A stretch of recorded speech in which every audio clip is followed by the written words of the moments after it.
I mean, what they've done is to make this wide enough so you can bring some kind of earth-moving, you know, machinery.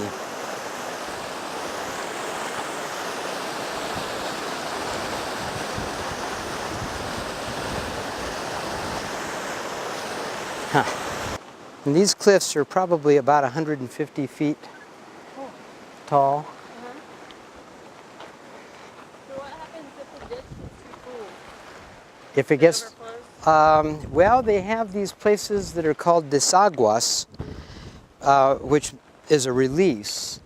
And the mayordomo, who has charge of the ditch, is to come up and open up the release desaguas. And I think we're going to pass a couple of them. So do they still use the ditch, or is it just mostly for sedimental? Oh, no, they use this. This is the water that feeds the long lots that are all around that bend in the river that is below the village. It's called the rincon. The rincon means the corner. That's what they call, and that's about 65 acres. And they irrigate that, you see, for... Farm. Oh, yeah, but not the way they did before.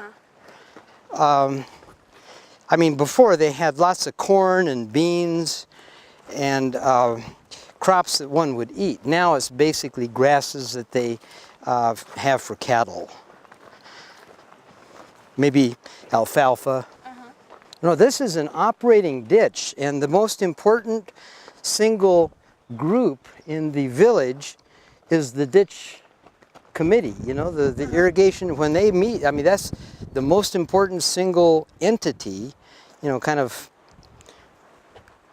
social entity in the village, the ditch association. The Pecos is really brown. See the water, the color of the water. There's an awful lot of sediment. If you came out here in October, and I've brought groups of students out here in October and we've walked up here, the river can be quite blue because it's carrying much less sediment. What we've just been walking along here is called gabion basket.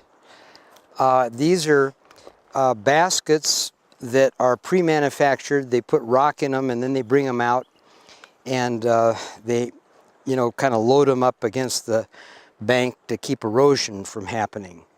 And they're fairly effective, I think.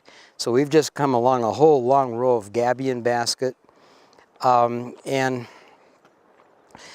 when I first came walking up this ditch all by myself in 1980, there was no gabion basket. There was no culverts. This has changed dramatically in the last close to 30 years. But of course they've tried to do things to make the ditch so that it won't wash out, and so that they can get equipment up here. This is why this is as wide as it is where we're walking, so they can bring equipment up to do repairs on the dam if it's necessary, or repair a blowout maybe in the ditch. One of the big problems is beaver.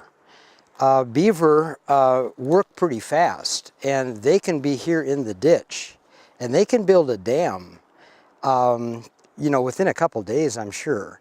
And then the water begins to rise, and at some points, you know, it can actually create a hole maybe under the what we're standing on, which is called the crown of the ditch. This is where they throw the dirt when they're digging up to where we're standing.